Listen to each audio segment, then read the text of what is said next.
moments ago. Hello, y'all. What are you doing pouring the milk first? Jason, it's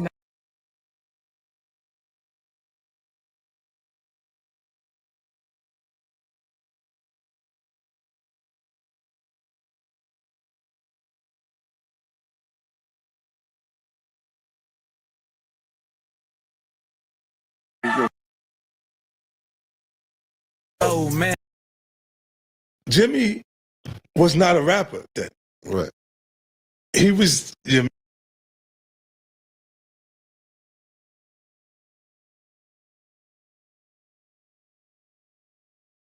Fab, I said this to him. Mm-hmm.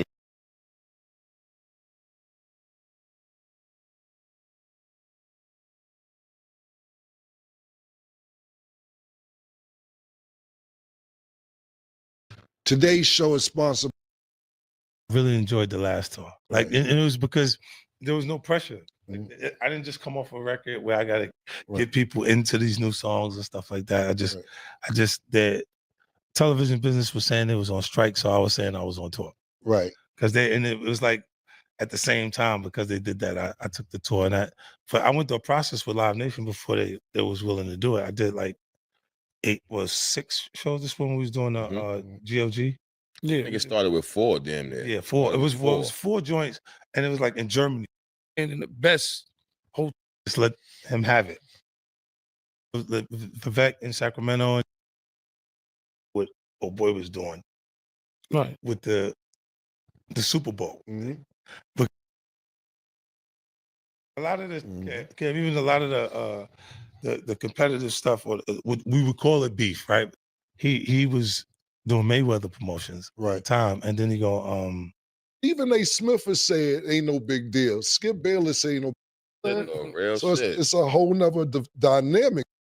The older way of filming. Oh, the details, but he's like, no, we never had a problem. And I'm like, I'm gonna actually make a fifth. Now, you know what is happening, at least produced, it goes in the theaters. Okay, that's what's up. Yeah.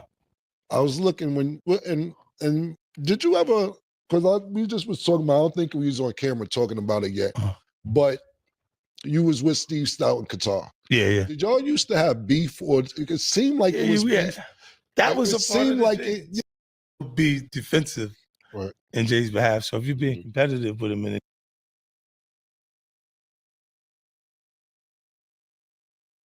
process behind doing that, and did you see the bigger picture, and that's why you took them out? Yeah, Cam, I just wanted to do it so bad. I wanted to do it. Like, I think the first and be everywhere that I'm at. When the record company is an individual, because he's running the actual company, it's Cam or it's 50 or it's somebody that they can point to specifically, it's his fault, because he's still doing financially in a place where he can do whatever he want to do. And because they now feeling like they have restraints, it's your fault. They're going to make it your fault. Process with Live Nation before they was willing to do it. I did because their kids are now having to drink. I seen you too. So I want to stick to the touring and go into some things that people don't know about you real quick. But I want to actually, I seen you taking some acting classes. 50. You know what I'm saying? We stay in the 4 hours. Yeah, 12 hours there. This was how I pass it on to him, and he do it from there. But so I'll be doing. And I'm sitting there seeing over the last year or two or so, like, what the fuck 50 doing courtside at the Sacramento Kings game? What you doing? Right. They look and go, bring me that. That's cool. Mm-hmm. So they want.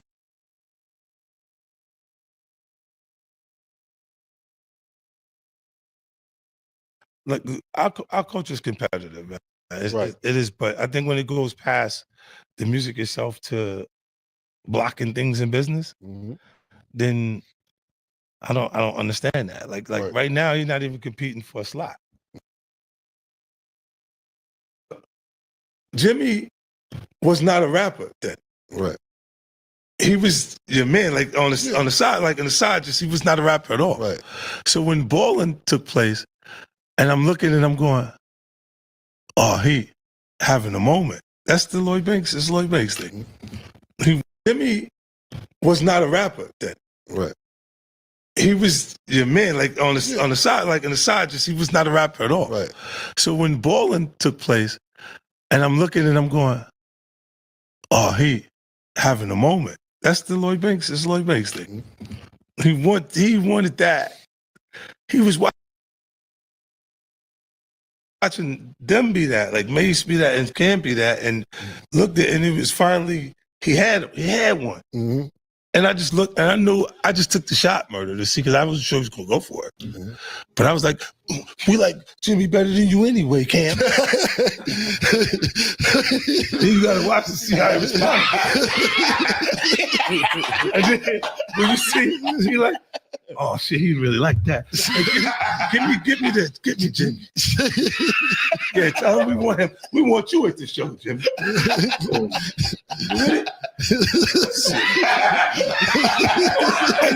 Yeah, but that was one of those things I just threw it out. Hold on, let's bring that back. And then it's like, we like Jimmy better than you anyway, Cam.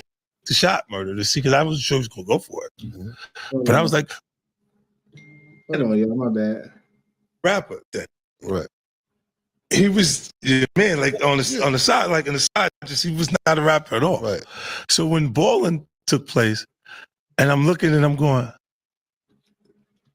oh, So 50 basically was saying Jim Jones was Camron's side piece as a rapper, no homo. Pause. having a moment. That's the Lloyd Banks. It's Lloyd Banks thing. He wanted that. He was watching them be that, like Mace be that, and Cam be that, and looked at, and it was finally he had one. Mm-hmm. And I just looked, and I knew I just took the shot, murder, to see, because I wasn't sure he was gonna go for it. But I was like, we like Jimmy better than you anyway, Cam. You gotta watch to see how he responds. And then when you see, he like, oh shit, he really like that. Like, give me that, get me Jimmy. Yeah, tell him we want you at the show, Jimmy.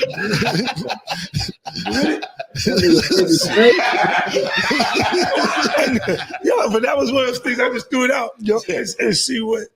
And then when he bit to it, because it was like he was having a moment that not sure that was going to ever happen again at that point. And then he's going, for them, they had records that were, look, I always say this to certain artists, I go, damn, when is he going to have his moment? Like Fab, I said this to him. Mm-hmm. All right, let's go. Let's see what Camron had to say, man. This is the reason why. Said he wants some pressure, I'ma Hold get that boy. on. Let's go to Jim Jones responding to that.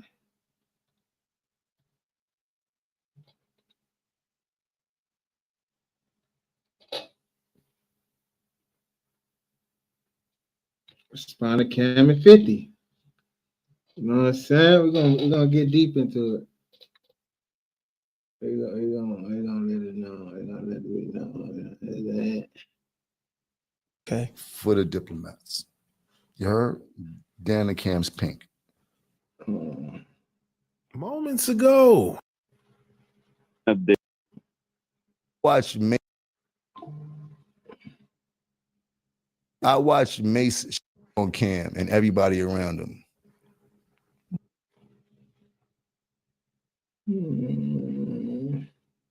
Okay. Was it this one, chat? Shout out to everybody on YouTube and Twitch. Like, comment, Okay. subscribe, and For the follow me on diplomats. Twitch. You heard? Dan and Cam's pink. Hold on. Here we go. I think I was watching it already, probably last night. Connect for me and what been going on. Even like with Weezy. Weezy went way farther than what he took from us. Like he started out with this rock and roll lifestyle, you know, skull and bone thing you did, but that was because they got nothing else to think about but Capo. I did a lot for them niggas in their life. You heard? Both of them. Pause though. Get off my dirt. It's only space on there for I won't say nothing crazy, but I say some funny shit that I seen happen. I seen Mace fire his brother kick him as he's supposed to, man. He grew up in me, not with them. They was all living with me. This where the whole nucleus and everything started from right then and there, and shit like that. And moving forward and shit like that, I had a decision to make over child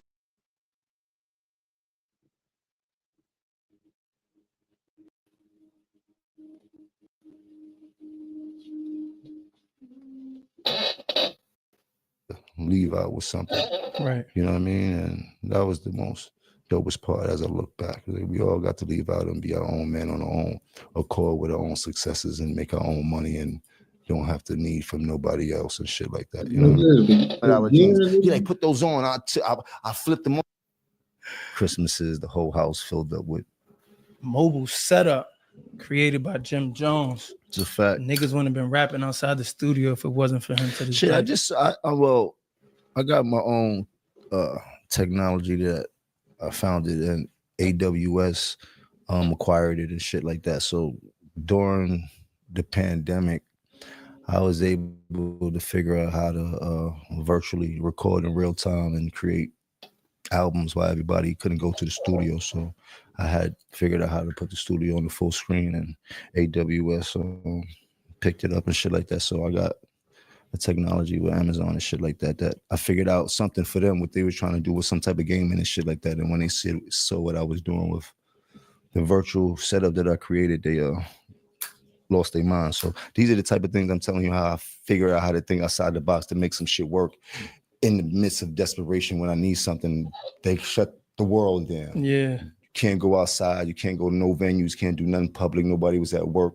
No music was being able to be made because all the studios were shut down. Engineers are not in the same house as the artists. I was able to figure that out and was able to create 4 albums during that and make some money. Most people had to figure out how to record on themselves or get the engineers. You know, it's a difficult process. Where you get that hustle from, though? I grew up around nothing but hustlers. I grew up around nothing but people that know how to get money and learn how to get money and seen nothing but getting money. I mean, I seen ups, I seen the downs, but for the most part, for me, from a baby, from as much as I can remember, was nothing but hustlers around me, from my moms to my uncles to, and then my grandma was always a working lady. My grandfather was always a hustler and a working man. So everybody around me always was about getting some chicken and things like that. And I was in the midst of the AZ to crack era. So I seen it good, I seen it bad. Like my mom was really heavy in the game. Like it was a great time. And then there was a bad time, but yeah, but heavy in the game. What you mean by heavy in the game? She was heavy in the game. She was her couple of her boyfriends were real big inside of the crack era. Like they were very heavy, and used to take limos to school and shit like that. Christmases, the whole house filled up with Christmas gifts and the lumberjack coats that Biggie was talking about with the hat to match. Yeah. All that type of shit, V-bomber, sheepskins with the mittens and the hats and all that shit, desert boots, all that shit. Like, you know, I'm that type of kid. So I just been around a lot and coming up, like everything that I was around ended up revolved around hustling. I'm in the crack era where there was so much crack being sold that there was so many empty crack vials on the floor that me and my friends used to pick up the empty crack vials because it was all different colors, and he might pick up all the red vials today. I might pick up all the yellow vials. He might pick up all the purple vials, and then we emulating what we see on the block. Like, yo, we got purple, we got yellow, yo, we got purple. I grew up on Weeks Avenue. Every fucking apartment on the block of Weeks Avenue so cracked. It was like buildings with every apartment, and that shit so cracked that my friends used to live in. Like, I grew up in the spooky era. You know what I mean? And I was a child growing up in that, but I was a child that was a little bit ahead of my time, so I understood shit that I shouldn't understand at that time. And I love that. I think I got to go back though to the in system. Go back to where you studio. You know what I'm saying? You saying you was the first person that did that, and it seemed like you was the first to do a lot of different things. Google it. Nah, I'm gonna Google it for sure. But it's like you did a lot of things first. I know you hate to talk about the past a lot of times and shit that could have happened, but man, I just want you to tell that to Soldier Boy. Oh man, tell him again. Soldier, Jim did this one first. I think Soldier gonna come at you, and he definitely can't. I did shit before he was even in the game.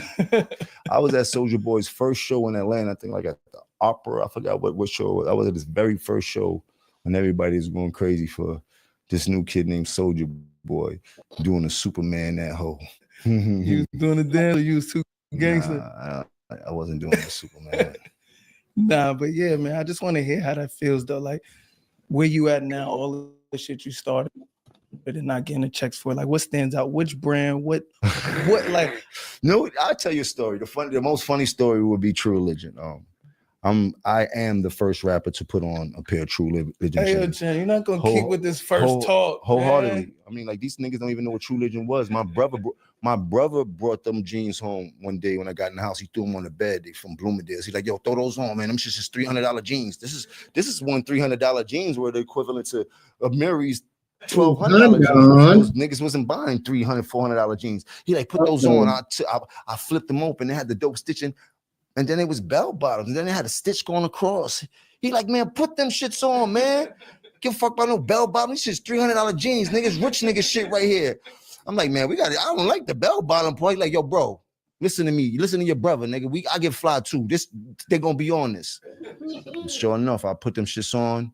And then they went from having the shit across, striped across, and me and Joel used to go to the cleaners and make them and tailor them to the way we fitted. Then True Religion started making the Billy jeans. When they made the Billy jeans, it was over after that. We weren't, and then from there, we were the first person to wear pair antique denims. Niggas did not know what they was. I didn't know what they was. I got them shits. Well, Chrissy brought them shits for me in Miami when we was down there shopping downtown. 04, 05, shit like that. You dig? She was like, nah, these shits is fire. These shits look like some old school cowboy type of shits. And them shits fitted mad slim. Now, them was the slimmest jeans that ever fit. She like, nah, them shits look good. And I just met her, so I'm trying to go off of what she like. I'm like, they look good. She like, nah, them shits look good. I'm like, these shits is tight. The fuck? Rocking them skinny jeans. Niggas did not know what Chrome Hearts was. I didn't know what Chrome Hearts was. You heard? Like, but Chrissy knew what Chrome Hearts was. She saw the wallet chain it had. She's like, oh, you like that rock and roll shit? She's like, oh, you got to get the Chrome Heart shit. That's the big boy. Do anybody rock Chrome Heart nowadays? Or that shit over with? I want to do people wear that shit. Let me know. Do y'all rock that shit, man? Boy, shit. That's what Tommy be wearing all that. I'm like, what? We went in there and the tank top was 600. I almost fainted. Like, what? This is a Fruit of the Loom tank top. What do you mean? They like 600. She's like, yeah, that's that big boy shit. This what they wearing on stage. I'm like, what?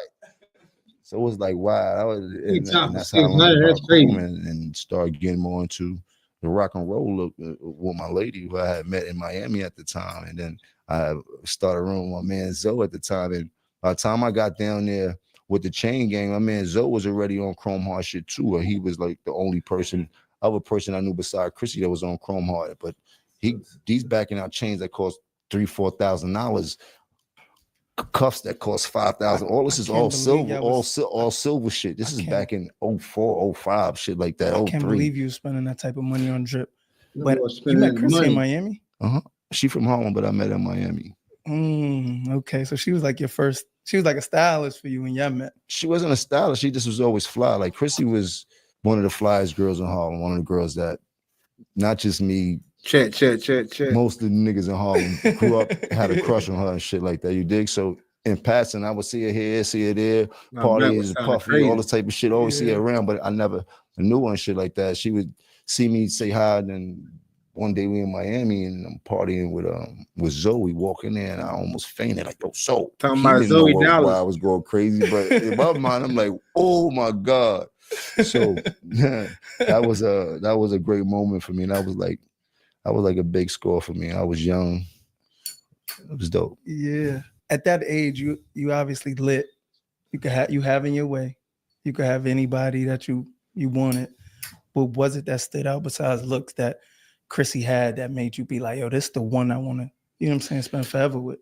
She didn't tolerate nothing none of the other bitches would tolerate. Like I remember we in a club one day, like you said, I'm lit, I'm having my way, and I'm trying to talk to another girl to be slick about it, and Chrissy's in the back in the booth and shit like that. And then I had Zoe tapping my shoulder like, boy, she just left the club. You better go get her.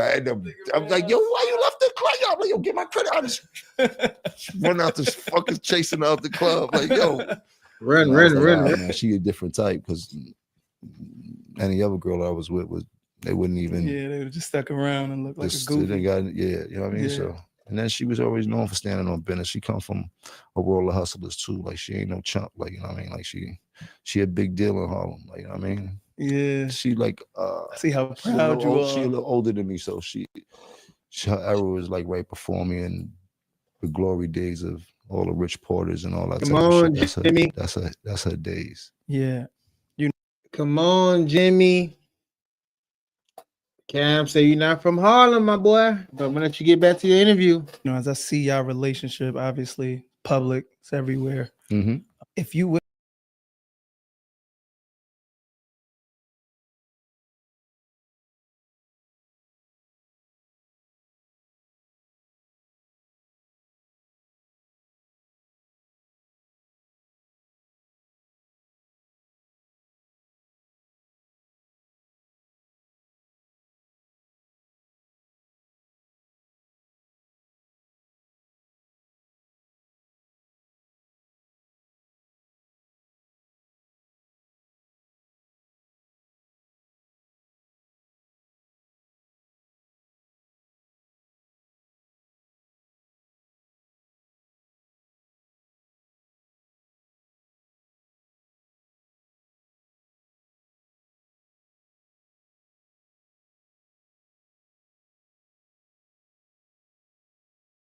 So, because when I'm with a person that's who I'm with, I didn't have too many girlfriends in my life and shit like that. You know what I mean? So it's like, but my lady's a dope lady, and what we got is heaven sent, and she deserves the world. You know what I mean? And for me, I put my whole life on TV and all this shit. So naturally, everybody's gonna have something to say because that's what it's there for and shit like that. Right. You know what I mean?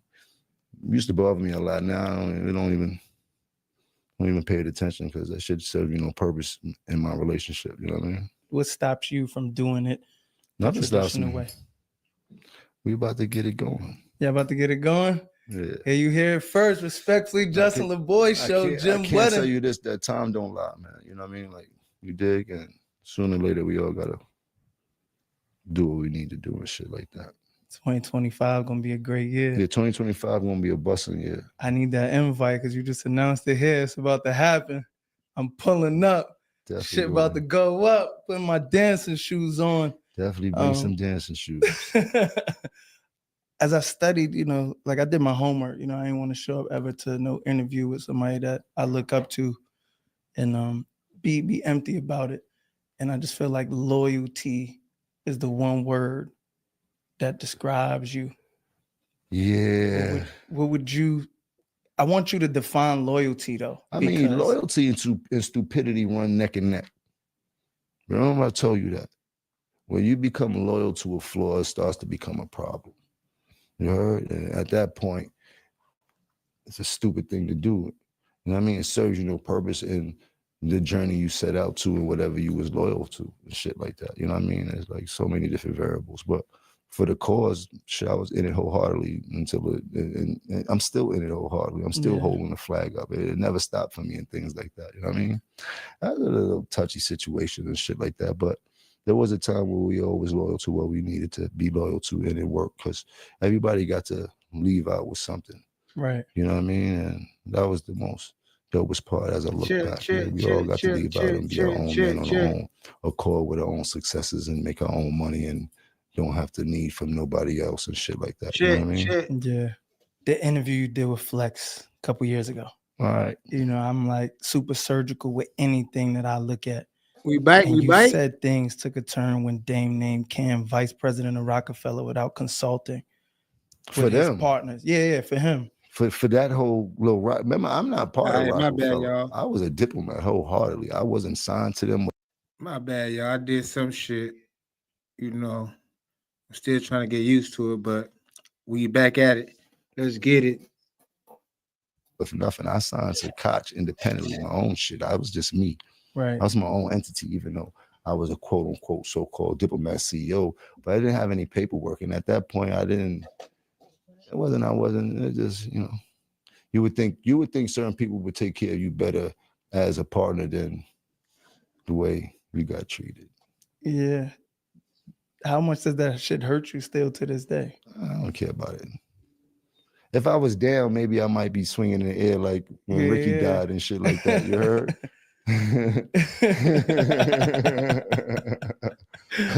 But yeah, man, shit, like life happens and shit like that. I mean, like, I'm gonna keep pressing you on this though, because I know that cancer intuition that you got, like, I knew just you listen caught. up. I knew you caught on Just- at some point before anybody told you anything, and I just want to know like that story. I caught on before we was even famous.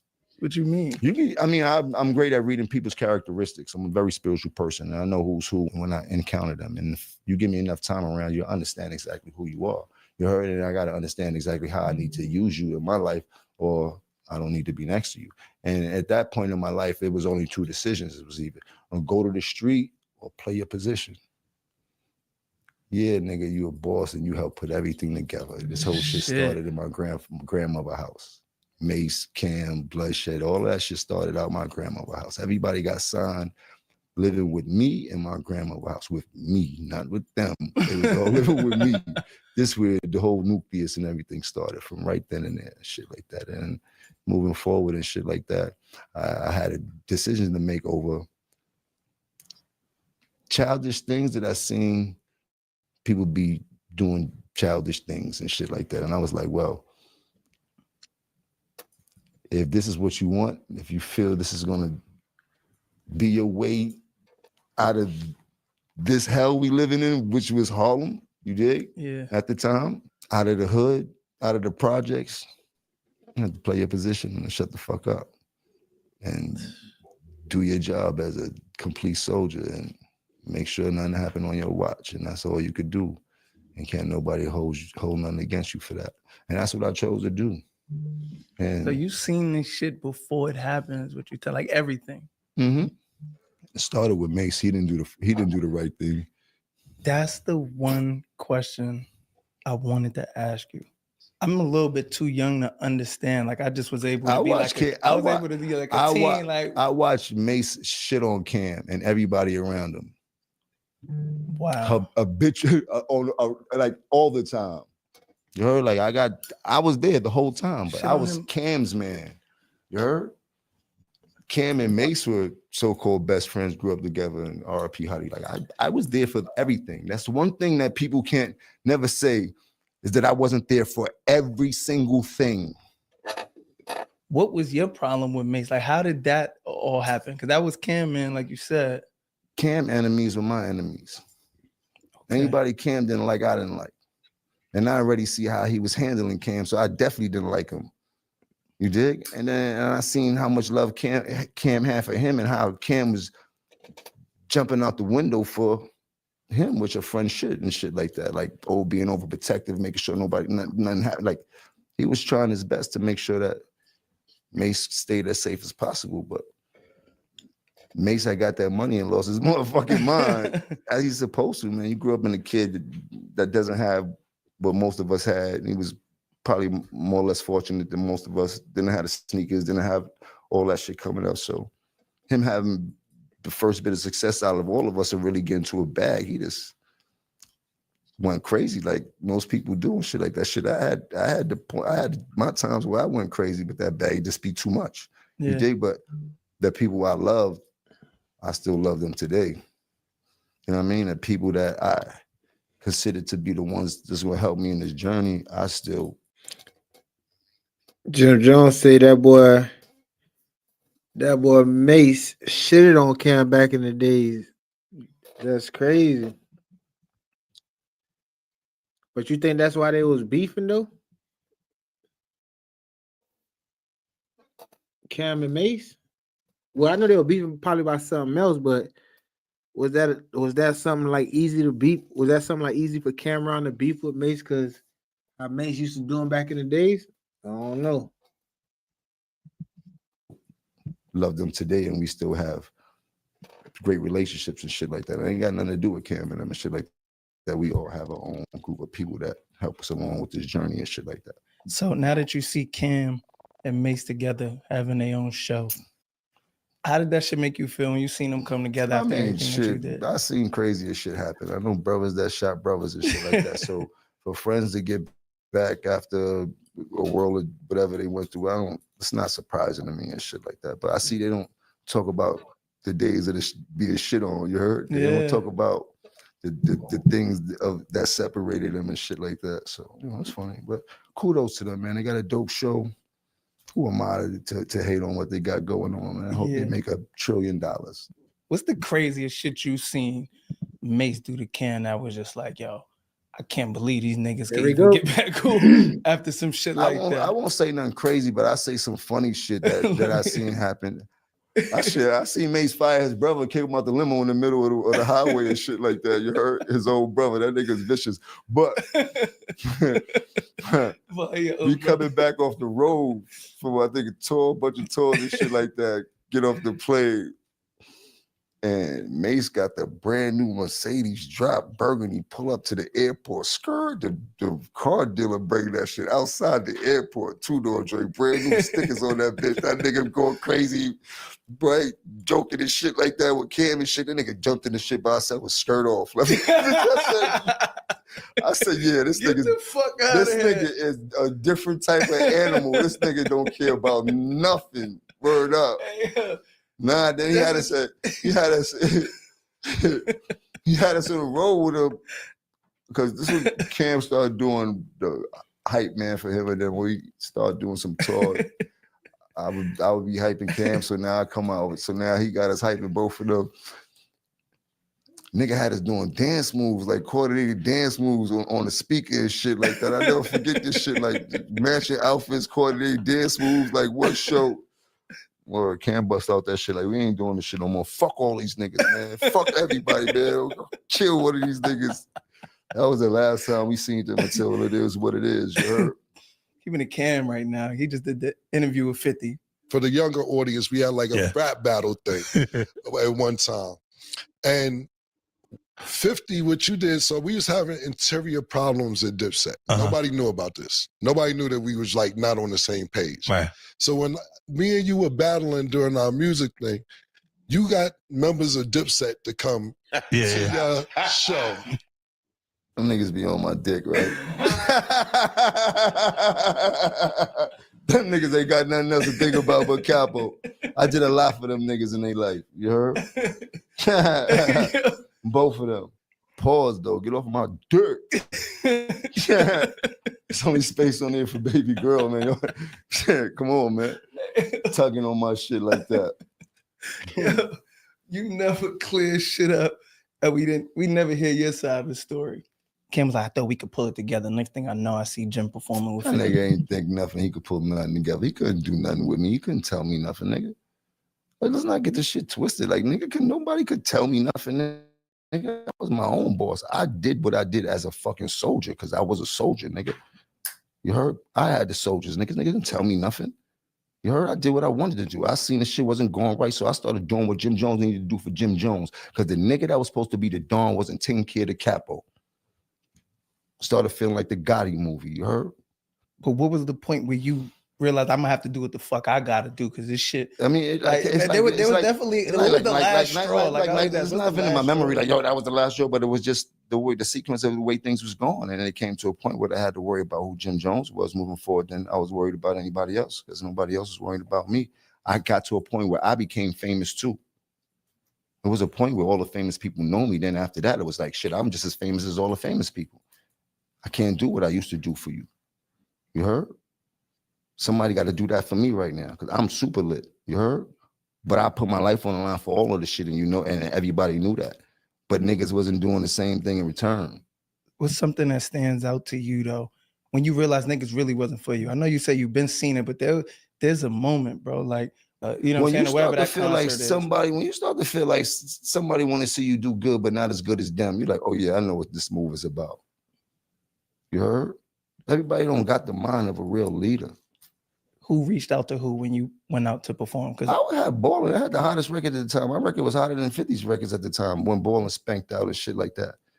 When Cam did this shit with calling the station up over the cot shit and all that shit, I felt that was childish. That wasn't like, you don't press no real buttons, and you're not about to come outside when it's time to really get active, nigga. So how dare you do some weak shit like that really didn't hold no merit? Like, you start going crazy over Koch, over a white man that been jerking us since we got signed there, and whatever backdoor deals you had with him serves you more advantageous than it served me. You understand what I'm trying to say? Like, so when that shit went on, I was like, that was kind of weak. That was corny, because at that time, there was no real beef. We was just the most powerful groups of individuals that's running New York at the same time. So in my mind, I was like, it's more advantageous for us to try to figure out how us to start to move and do tours and really go crazy and figure out, because that we were sizzling, but this nigga was on Mars, nigga. These niggas wasn't doing regular shit. These niggas was doing fucking arenas every night.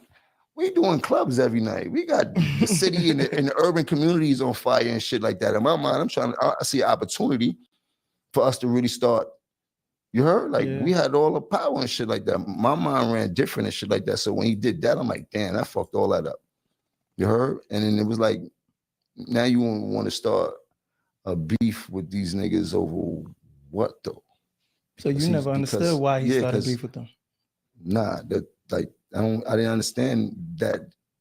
I heard what the nigga said, oh, Koch was a graveyard and all this type of shit. I didn't give a fuck about none of that type of shit. You heard? Like, and then really hit me. I was on fire at that time. I don't care about what you say and shit like that. We on an independent label getting stupid though. Like, we did shit that nobody did in the game. So in my mind, I'm like, oh, that shit was whack. I don't like how this shit is going. I got to start really doing shit that's going to benefit me, because niggas will seem like you won't want to see nobody else win. Right. And I need to win. I got to win in spirit. So, you heard? I didn't put all this work in for nothing. You dig? I didn't teach myself how to rap for nothing. I didn't jump all on this game to be famous for nothing. I need to capitalize and be just as famous as the most famous, most successful, rich person in this game also. I'm now in the game. I still got to know, like, how did that work? You performing? Like, they called me like, yo, you want to come out and perform at the show? Shit, yeah. I got the hottest record. I'm popping out.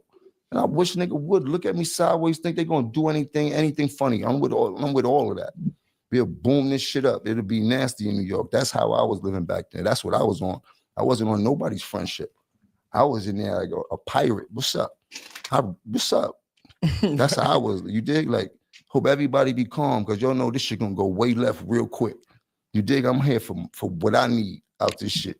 Right. It's that crowd to hear me do balling and let me get the fuck out of here. Yeah, so it wasn't no deep thought. Like, this is like, nigga, it's an opportunity. I got to go. Yeah, I was going there to do nothing G-man at all. Them niggas couldn't even dress. But he had a platform for me to perform on in front of thousands of people in New York. Yeah, I'm taking that. I'm popping out. Mm-hmm. Speaking about not knowing how to dress, a nigga named Lil Yachty that start talking crazy. I got the clip. I gotta pull this clip up. Not rap, like real life shit. Oh, as far as style goes, I mean, y'all got it. Six. I don't think it's shit going on when it comes to like New York fashion. So like New York fashion, like as far as like y'all like purple label, purple and like a Mary. I saw it. Yachty called my phone after that. Like, yo, bro, I don't know what I was thinking. People took that shit way wrong. Like I was like, that shit don't really mean nothing. You know the name of his podcast, where he got that from, right? From you? Absolutely. What's your thoughts though when you think people think New York City fashion fell off? Like, they can never fall off. We create the aesthetic for what everybody's wearing still to this day. Shit, in the past 20 years, me and Kanye created two aesthetics that can't be taken away. You either dressing like him, or you kind of dressing like me, or you kind of mixing the two together. It ain't no, you know what I mean? And Kanye even started dipping on my side of the field, because he started with backpacking and polo and Tom Ford and all that. And then he started going into ripped up hoodies and dark clothes and all that type of shit. That's all representation of this rock star lifestyle, baby. Like, you dig? Like, that's that grunge look. Like, and that's what I specialize in.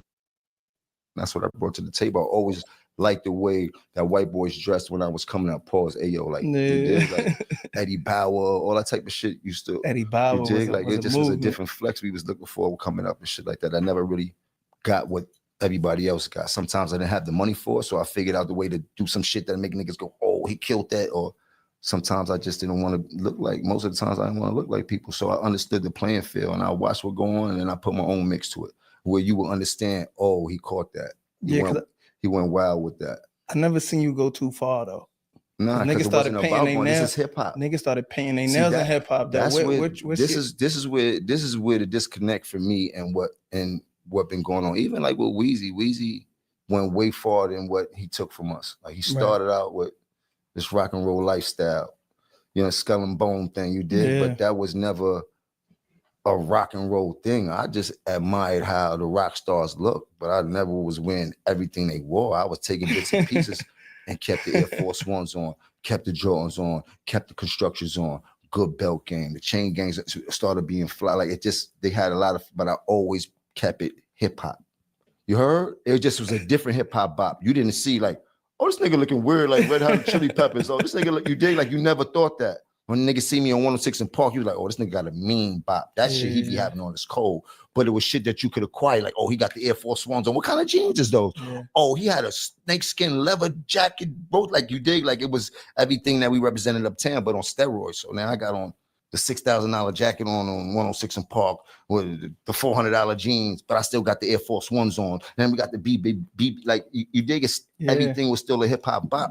But now I'm seeing like it's too much. Like when niggas is wearing funny Rick Owens shit and shit like that, and all this wild shit is like, yo, bro, that's not really hip hop. That's rock and roll. Like that's golf. That's not what we represent. That's not dope boy couture. That's not dope boy fly. Like you dig. Like I wear Ricky too, but I ain't wearing Ricky kicks. I'm not doing it. That's not not a thing for me. You dig? No disrespect to none of y'all. I feel they look like Ronald McDonald shoes. My feet don't. My feet. No disrespect. But that's the way. But that's the way. But then again, these kids are taking fashion out of hand because nobody got no creativity. Like if niggas got on Ricky, they got Ricky everything on looking wild. Like that's not. Or they got Louis everything on look like they just overdoing it. And they don't even look. You don't look as fly as you think you look. You heard? Like fashion is all about who you are. Like it's not everybody be fitting in. The object is to stand out. When you and Dipset, is it like got all three coming together to do this shit, or is like one person as the leader is like, nah, well, this what we wearing? Was I created the aesthetic. Okay. For the diplomats. You heard? Dan the Cam's pink. You heard? Hit tell. Nah. All right. Sooner or later, he gonna have to tell it. Where he got the pink from. That shit just fucked up my child. Somebody bring me a shot. If I'm lying, I'm flying. Bring me a shot, please. You can ask Damon, you can ask Cam, because those were the two people that were snapping on me when I came in and didn't get my truck. Wow. That's some shit. Down to the pink. Mm-hmm. More. I was supposed to get the caddy truck when we first got the diplomat deal. I came to the office, I had on the pink Deodoras with the pink stripe, the pink polo shirt on. Deodora shit was, that shit was a different type of movie. The pink was just lighting up the room, but the truck didn't get delivered, so they just kept snapping on me like, oh, this thing got all this fly shit, no motherfucker. Or Cam was like, I'm taking that pink, I'm running with this shit. He like, I'm running with it, that shit fly, I'm going crazy with it. That was Killer Cam at the time, you heard? Like whatever fits what we need, then that's what we're gonna do. You heard? But that's Easter colors. I've been doing pink. Every Easter, gray and pink, gray suit, pink tie. My mom's been putting me in pink and shit like that, Future and all that type of shit. Pink has always been my color. That's a great story. You can bring the shot. You come on camera, come collect your fame, baby. You want a shot too? No, baby, I'm cool. Drink it till tomorrow. We're gonna have to drink tomorrow. We're gonna toast to that same rosé. So when y'all performed at the Apollo with Drake, is this something still where y'all gonna like come together and get some money when the situation? I can always get on stage with anybody. I don't give a fuck about that. I'm tough.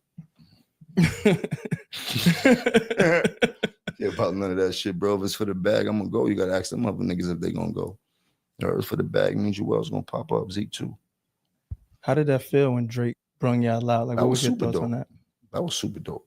You heard? That was dope for all of us. That was dope for the set. That was dope for the city. That was dope for Harlem. That was big, man. I mean, whatever's going on, Drake's still the biggest artist that we know to this day, period. I mean, beats everybody we could think about down to Michael Jackson statistically and shit like that. So, yeah, I gotta ask you though, what's your thoughts on the whole Drake Kendrick situation? I'm Drake, my man. You dig? Like, all right, let's go back to Cam.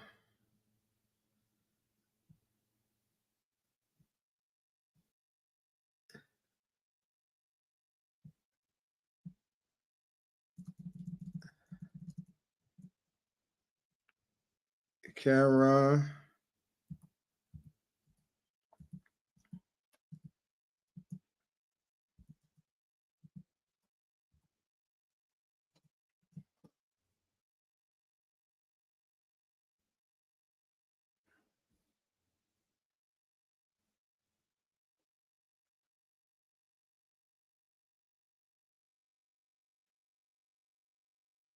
Here we go.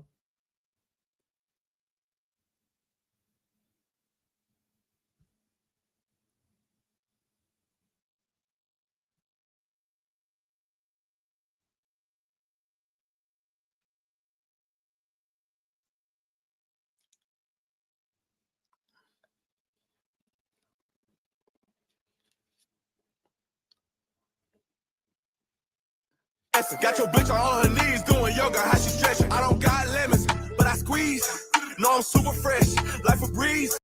Did your grandmother live in Harlem? Yes. Did you come see her? Yes. Did I see you time to time? Yes. I did not grow up with you. You talk about dick ride now. That's where this old shit, I would have left you alone. I would have left the old shit alone. But listen, dick ride, do you remember how we met, nigga? Pause. So not met, how you got cool with us? This is how this started. I want y'all to go Google Camron 1995 freestyle. Lieutenants and pennies with a 44 Johnny honey. And now I'm in Gotti money. Niggas wanna be cool, but couldn't piss in my potty money. And the stuff my nigga, your daughter, fucking in order, fucking the store, the cops, like a report, sweating niggas like buckets of the bullets in they cap and they can't run. Niggas all on top of you. And it freestyle.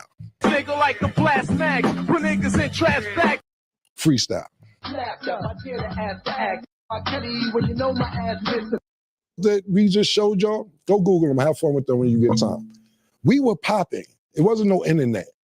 Mace, myself, Big L, even though Mace and Big L on the same page, Bloodshed, my man Herb McGruff, we were super duper popping in the street prior to the internet.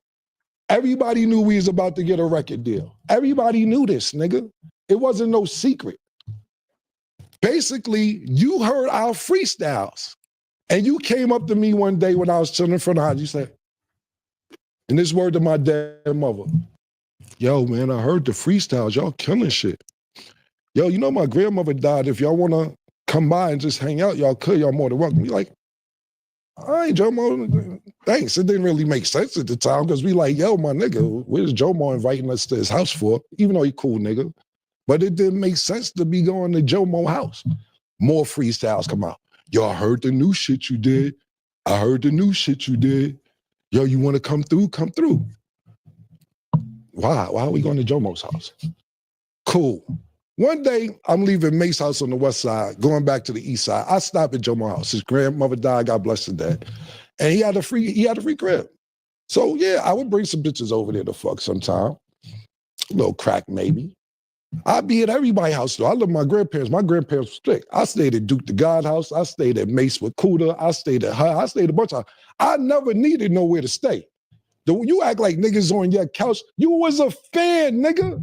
You begged us. You are a fan, nigga. A fan. We didn't grow up with you. I am from 140th and Lenox. I am from NFL. Up the block was 40 Wolves. Lou Simpson's on 142nd Cross Square. D. Ferg on number 8th Avenue. I don't see you around none of this. Shout out to my nigga, what's the nigga Final Four Billy and them used to, you're not from none of that. So you can sit around and act like you've been around all this Harlem shit and everything. You ever see somebody from Harlem try to act like they from Harlem so bad that you got to keep saying, I'm from Harlem? Niggas from Harlem know who's from Harlem. You don't have to keep saying you from Harlem. So that's first and foremost. All this, yo, niggas was on your couch. You were fanned out and you begged niggas to come to your house after you heard all these mixtapes. That's how you got in, nigga. You was so cool. And we was like, yo, Jomo's a nice guy.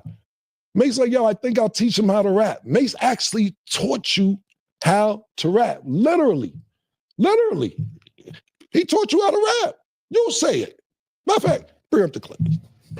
Mace helped me learn how to rap. Mace taught me how to rap. Mace actually showed me, he was the first person to show me how to rap. Mace actually sat me down and showed me the magic to rap. We taught you how to rap, nigga. How you ran the whole organization. How you made Diplomat. Nigga, you ain't make none of this stuff. You was a fan. I put you down because you had a free crib and you was a nice guy. That's how you got down originally. Period. Now to the next point. Hey, on your head, Jimmy. This all started because I asked 50 Cent a question. Cool. I thought it was cool to ask 50. The shit happened 20 years ago, however many years ago. I thought it was all good. I had no problem thinking, yo, okay. He tricked niggas out their spot, came to the spot. I know 50 said it. And they went on the, he was funny. I thought it was funny when he said the shit. But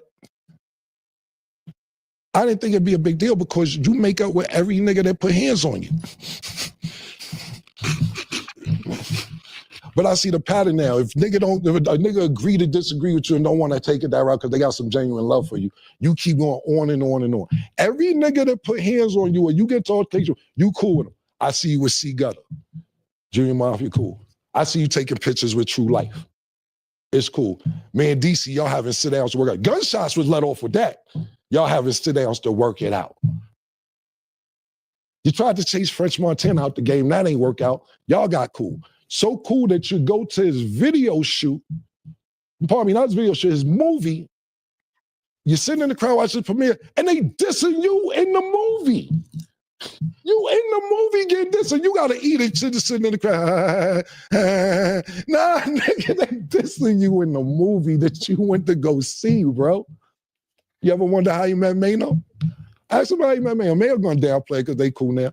He tried to press Mano one day because Mano first came out. He had a little record where he was saying, dissing the rappers. I don't know, he's dissing. He said nigga's name. So Jim Plus see Mano one day and was like, yo, what's up with all that saying my name? Mano said, who the fuck you talking to? Oh, you think I'm one of them niggas? You out your motherfucking mind? Now they the lobby boys. Every nigga that do something to put pressure on you, you sit there and work it out. But when niggas got a little genuine heart for you and all that, cool, that's the pattern. If they don't put hands on you, then you can keep going on and on and on. And I ain't promoting none of this. I think it's cool that you cool with everybody I name. You gonna be 50 next year, nigga. I'm happy that you cool. I'm not saying this to starve no feathers. I'm not saying that to backtrack on any beef or go anything like. I think it's really cool. But the niggas who do this, you cool with, and then the niggas who try to handle it sophisticatedly, you keep going on and on like niggas give a fuck about all that shit, bro. Niggas don't care about none of that shit, my nigga. Niggas don't care a little bit, my nigga. That's first and foremost. I'm gonna wrap it up with a couple things real quick. What I'll finish with is this, man.